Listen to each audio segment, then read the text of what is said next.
করতে হয়, দুর্গত মনে করতে হলে আমরা মনে করতে হবে, এরকম কিন্তু নাই আর বিষয়টা দলের মধ্যে সেই সংবেদনশীলতা আর নাই, আমাদের চলে গেছে কিন্তু এটাকে ফিরিয়ে আনতে হবে। দলের মধ্যে যদি আমাদের যদি ভালোবাসা না থাকে তাহলে কিন্তু সেই দল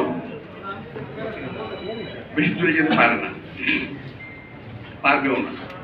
দলের মধ্যে পারস্পরিক সম্পর্ক থাকতে হবে, ভালোবাসা থাকতে হবে,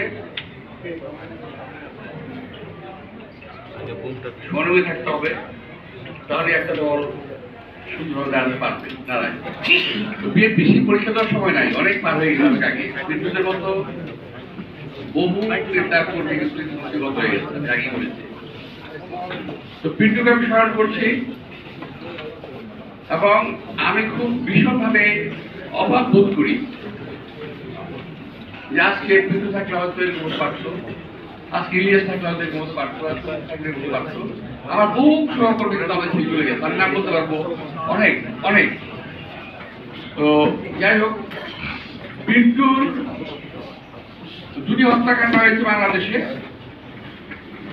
27টি হত্যাকাণ্ড যেটা হয়েছে এগুলো নাকি অলমোস্ট জুডিশিয়ারি কিলিং।